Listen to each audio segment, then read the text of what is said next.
Shalom Bapak dan Ibu sekalian, selamat mendengarkan khotbah dalam channel ini. Jangan lupa like dan subscribe. Terima kasih. Shalom, selamat malam Ibu Pastor Debbie. Saya seorang ibu dari Karawang. Izinkan saya menceritakan kebaikan Tuhan di dalam hidup saya. Ini adalah kesaksian saya yang kedua.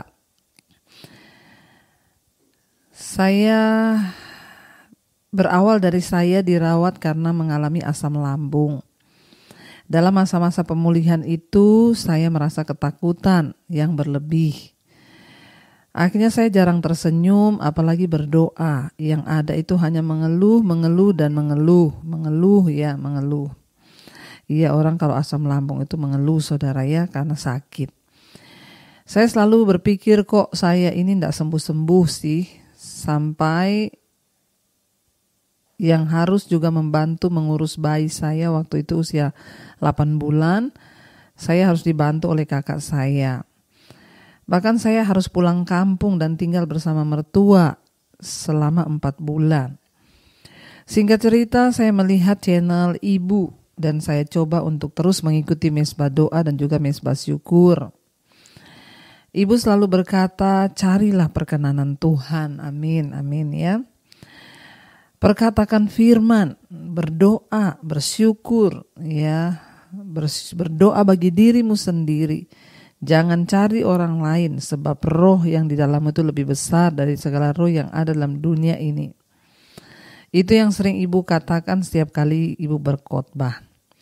Sehingga setiap kali rasa takut itu datang, saya memperkatakan firman Tuhan seperti yang Ibu ajarkan. Amin. Iya, dan setiap Ibu berdoa, Ibu berkata pegang di bagian yang sakit, tumpangkan tangan. Saya juga mengikuti dan saya imani Tuhan yang menjamah dan memulihkan saya. Saya akhirnya mulai tersenyum, ya, bahkan saya juga mulai berinteraksi ya dengan orang, bahkan saya mulai keluar rumah. Bahkan saya berangsur-angsur pulih, puji Tuhan. Sekarang saya sudah bisa berkumpul dengan anak dan suami. Bahkan saya sudah produktif lagi, ya, bisa melakukan segala sesuatu. Dan saya mulai melatih pikiran saya untuk memikirkan hal-hal yang baik-baik saja. Amin. Kiranya Tuhan memulihkan saya secara sempurna dan saya boleh menjadi pribadi yang senantiasa mencari perkenanan Tuhan. Dengan konsisten saya terus mengikuti mesbah doa dan mesbah syukur, juga Sunday online yang setiap hari live. Itu semua menambah wawasan saya tentang firman Tuhan. Sekian kesaksian saya Ibu, terima kasih, Tuhan Yesus memberkati kita semua. Dan NB, walaupun Ibu khotbah sambil melucu, tapi firman itu selalu tersampaikan. Dan saya suka sekali kalau Ibu sudah ngelucu, bisa meningkatkan hormon kebahagiaan saya. Sekali lagi terima kasih Ibu Debbie, Tuhan Yesus memberkati. Haleluya, amin. Saudara, ya, kita sembuh, ya, itu semua karena kita mau mempraktikkan firman Tuhan. Makanya saya selalu bilang, tidak ada pendeta hebat. Saudara cari Tuhan, saudara cari kuasa Tuhan, dan saudara akan menemukannya. Ya, bayangkan ibu ini, ya, mengalami sakit asam lambung, ya, dan karena kalau sudah asam lambung, ya, mengalami ketakutan berlebihan, tidak bisa tersenyum, apalagi berdoa. Yang ada hanya mengeluh karena sakit, saudara. Bahkan sampai 8 bulan, mengurus bayinya 8 bulan, hingga dibantu oleh kakak. Bahkan dia pulang kampung, tinggal di rumah mertua selama 4 bulan. Namun ketika dia menemukan mesbah doa, mesbah syukur, dia mulai berdoa. Ya, saya mengucap syukur kenapa banyak kesaksian orang mengalami kesembuhan. Yaitu karena saudara mau mempraktikkan firman, saudara mau melakukan firman. Itu saja, saudara. Ketika orang itu mau melakukan firman, mau mempraktikkan firman Tuhan, maka firman itulah yang akan menyembuhkan kita, firman itulah yang akan memulihkan keadaan kita. Luar biasa Ibu kesaksiannya, ya kita semua diberkati ya saudara, ya dan biarlah kita semua juga boleh belajar dari kesaksian malam ini untuk kita semua boleh bersungguh-sungguh melakukan firman Tuhan. Iya baik, sekarang kita akan lanjutkan ya pada pembacaan kita. Kemarin kita sudah sampai di Keluaran pasal yang ke-12 tentang Paskah ya. Bagaimana Tuhan mengatur tentang perayaan Paskah. Di sini dikatakan kemarin kita sudah sampai pada ayat yang ke-15 ya. Tuhan juga berkata, jangan kamu makan roti yang beragi. Selama 7 hari makanlah roti yang tidak beragi. Ya, bahkan semua ragi yang ada dalam rumahmu harus dibuang, kata firman Tuhan. Ya, dan ini akan menjadi sebuah peringatan tentang bagaimana Tuhan membawa keluar ya bangsa Israel dari perbudakan di Mesir. Sekarang kita lanjutkan saudara ayat yang ke-16. Kamu adakanlah pertemuan yang kudus, baik pada hari yang pertama maupun pada hari yang ke-7. Ya, pada hari-hari itu tidak boleh dilakukan pekerjaan apapun. Jadi Sabat saudara ya. Hanya apa yang perlu dimakan setiap orang itu sajalah yang boleh kamu sediakan. Ayat 17, jadi kamu harus tetap merayakan hari raya makan roti yang tak beragi, sebab tepat pada hari ini juga aku membawa pasukan-pasukanmu keluar dari tanah Mesir. Maka haruslah kamu rayakan hari ini turun-temurun. Itulah suatu ketetapan untuk selama-lamanya. Jadi Tuhan menyuruh bangsa ini untuk memperingati Paskah ya, sebagai hari memperingati Tuhan melepaskan mereka dari perbudakan di Mesir. Ya, Paskah dan hari raya roti tak beragi menjadi peringatan tahunan tentang bagaimana Allah membebaskan orang-orang Ibrani dari Mesir. Setiap tahun bangsa itu akan berhenti sebentar untuk mengingat hari itu, saudara. Ketika malaikat maut melewati rumah-rumah mereka, mereka bersyukur ya karena Allah telah menyelamatkan mereka dari maut dan membawa mereka keluar dari tanah perbudakan. Ya, bahkan kita juga saudara ya, kita juga bersyukur kita dibawa oleh Tuhan Yesus keluar dari perbudakan dosa. Dikatakan di sana ayat yang ke 17, jadi kamu harus tetap merayakan hari raya makan roti tak beragi. Tepat pada hari ini juga aku membawa pasukanmu keluar dari tanah Mesir. Ya, maka haruslah kamu rayakan hari ini turun-temurun, kata Tuhan. Ayat yang ke-18, dalam bulan pertama pada hari yang ke-14, ya, Keluaran 12 ayat 18. Dalam bulan pertama pada hari yang ke-14, bulan itu, pada waktu petang, kamu makanlah roti yang tidak beragi sampai kepada hari ke-21, sampai kepada hari ke-21 bulan itu pada waktu petang. Ayat 19, 7 hari lamanya tidak boleh ada ragi dalam rumahmu, sebab setiap orang yang makan sesuatu yang beragi, orang itu harus dilenyapkan dari antara jemaah Israel. Baik ia orang asing, baik ia orang asli. Sesuatu apapun yang tidak beragi itu tidak boleh dimakan, kata firman Tuhan ya. Jadi kita melihat di sini saudara ya, tidak boleh ya, Tuhan berkata. Lalu Musa ayat 21. Lalu Musa memanggil semua tua-tua Israel serta berkata kepada mereka, pergilah ambil kambing domba untuk kaummu dan sembelihlah anak domba Paskah. Ayat 22, kemudian kamu harus mengambil seikat hisop dan mencelupkannya dalam darah yang ada dalam sebuah pasu, dan darah itu kamu harus sapukan pada ambang atas dan pada kedua tiang pintu. Seorang pun, dikatakan di sana ya, seorang pun. Jadi mereka disuruh ambil hisop, darah domba itu yang mereka sudah sembelih ya, harus disapukan pada ambang atas dan pada kedua tiang pintu. Seorang pun dari kamu tidak boleh keluar pintu rumahnya sampai pagi. Dan Tuhan akan menjalani Mesir untuk menulahinya. Apabila ia melihat darah pada ambang atas dan pada kedua tiang pintu itu, maka Tuhan akan melewati pintu itu dan tidak membiarkan pemusnah masuk ke dalam rumahmu untuk menulahi. Ya, jadi saudara, kita lihat di sini ya, tanda darah itu harus ditaruh di ambang pintu. Ya, jadi di sana ya akan menjadi satu tanda ya penebusan, dan ketika tulah itu berjalan dan dia melihat ada tanda darah di sana, maka rumah itu tidak akan ditulahi. Ya, maka Tuhan akan melewati pintu itu dan tidak membiarkan pemusnah masuk ke dalam rumahmu untuk menulahi engkau. Ya, dikatakan di sana, jadi ya akan dilewati, saudara. Kamu harus, ayat 24 dikatakan di sana, kamu harus memegang ini sebagai ketetapan sampai selama-lamanya bagi kamu dan bagi anak-anakmu. Karena itu saudara, kita ini percaya Yesus sudah menjadi anak domba Allah yang dikorbankan darahnya. Itu menjadi lambang dan tanda atas kita. Sehingga apa saudara? Sehingga ya ketika orang itu sudah ada tanda darah Yesus, yaitu pengorbanannya darahnya, ya maka dia ya tidak lagi akan kena kutuk.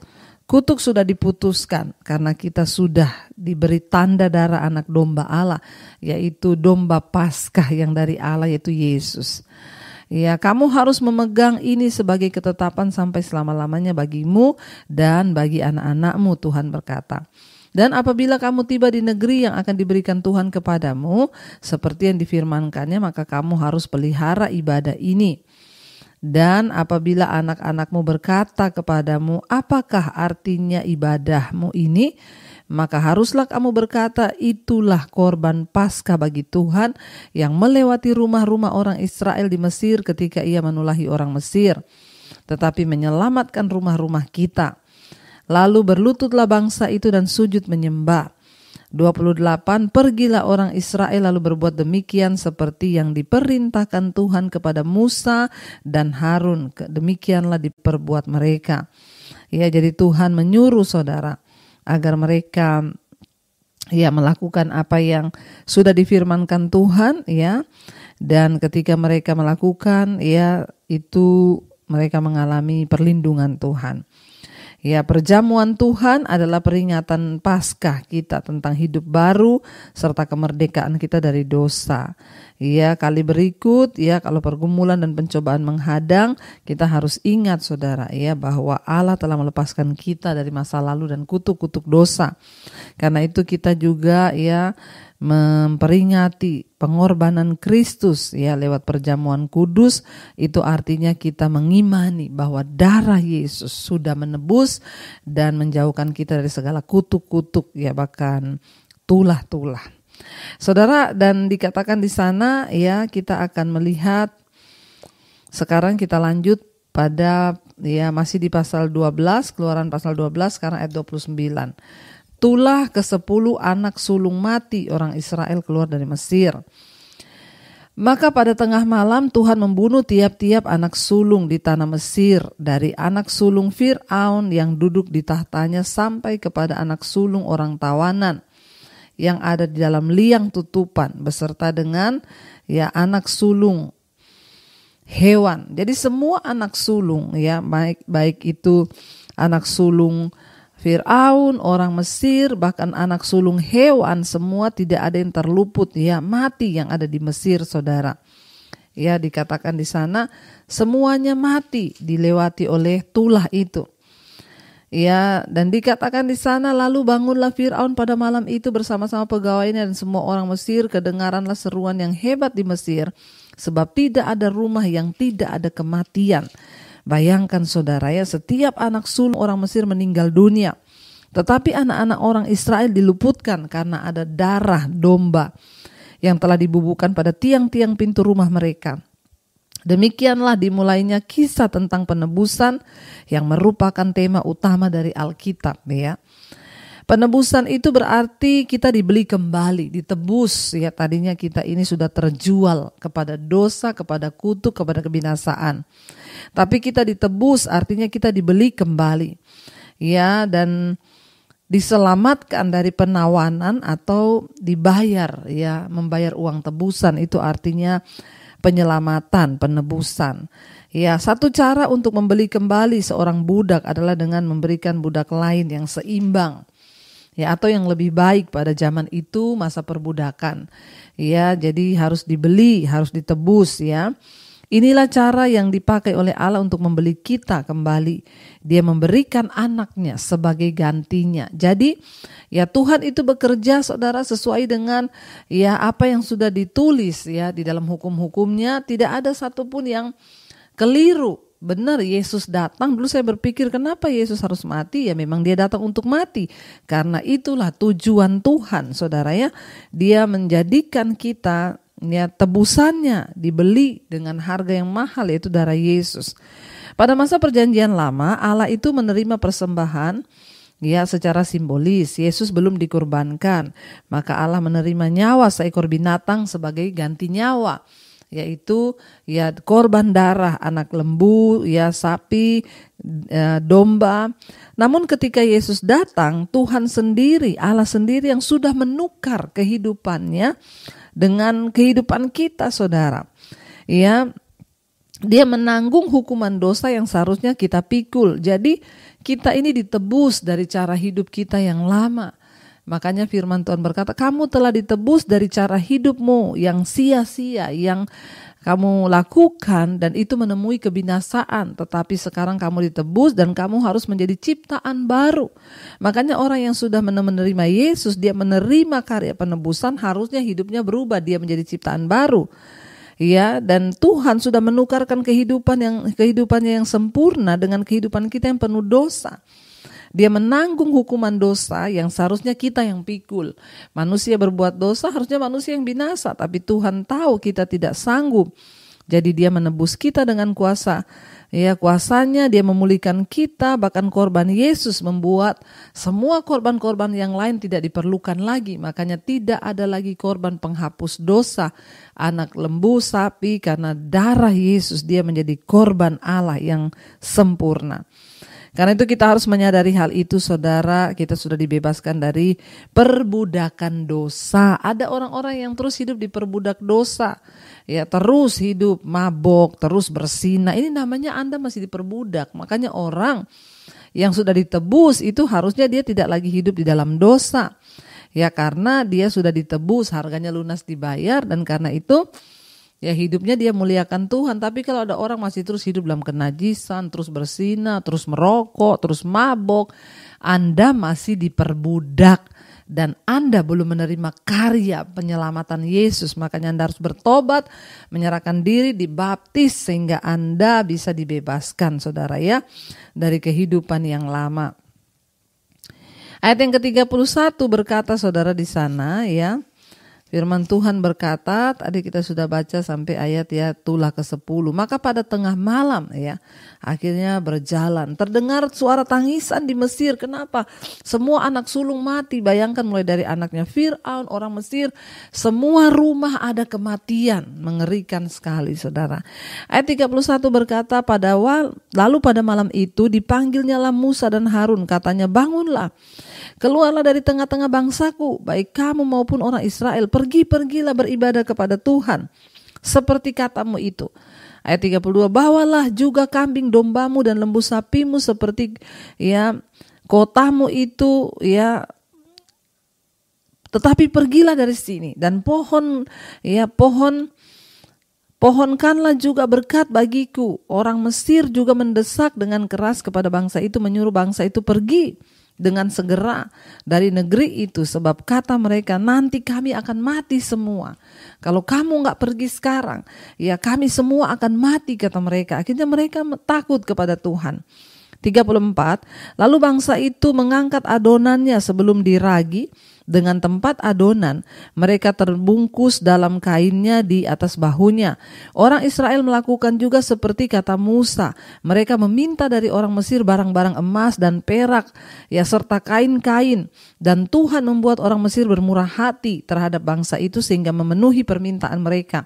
Seperti yang sudah Tuhan katakan, kan, kalau kamu mau pergi, minta emas perak, minta kekayaan mereka. Maka Tuhan menaruh kepada mereka hati yang bermurah hati sehingga bangsa itu memberikan semua yang mereka minta. Demikianlah mereka merampasi orang Mesir itu. Ayat 37, kemudian berangkatlah orang Israel dari Ramses ke Sukot. Kira-kira 600.000 orang laki-laki berjalan kaki, tidak termasuk anak-anak. Juga banyak orang dari berbagai-bagai bangsa turut dengan mereka. Lagi sangat banyak ternak, kambing, domba, dan lembu sapi.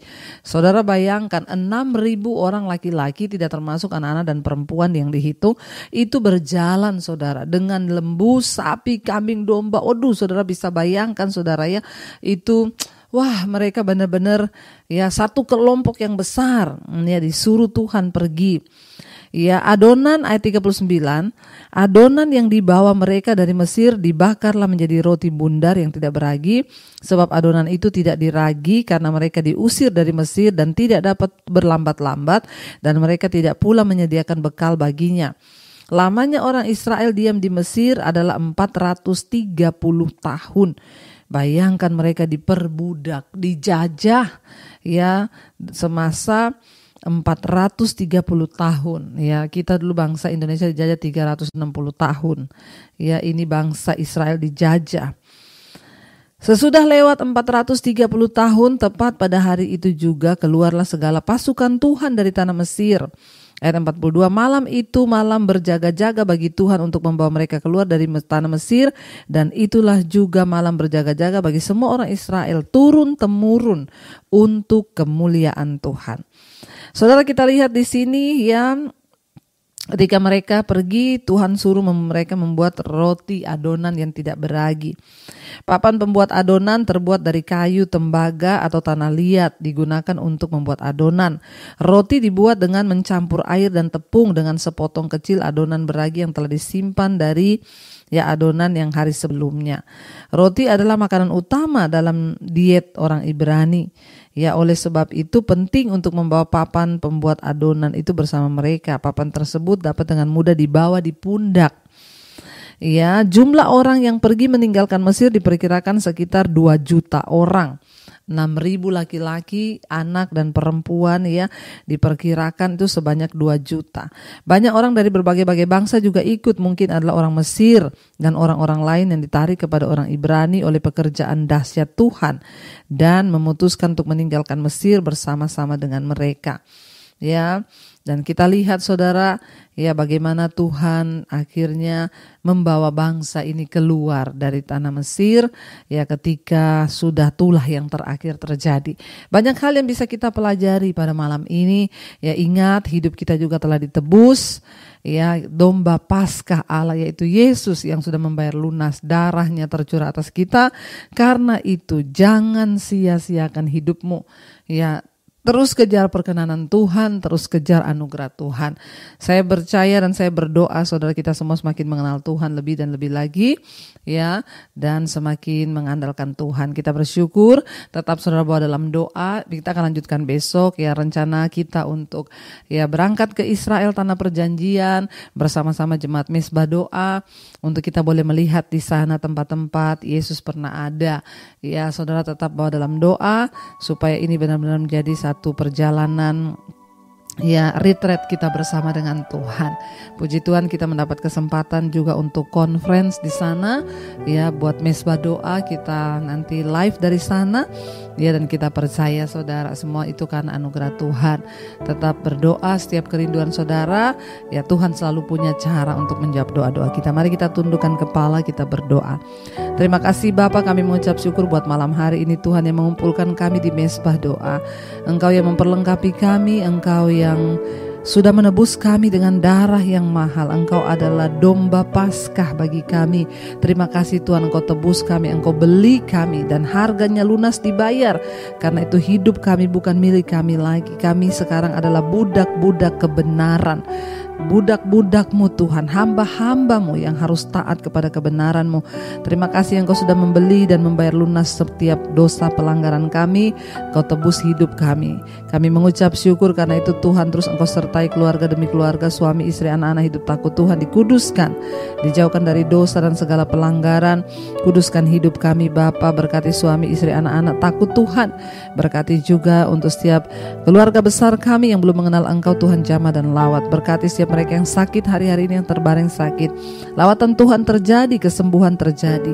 Ampuni dosa kami, pelanggaran kami menyerahkan semuanya ke dalam tangan Tuhan. Kami ikat, patahkan, hancurkan segala kuasa kegelapan yang coba menyerang kesehatan kami.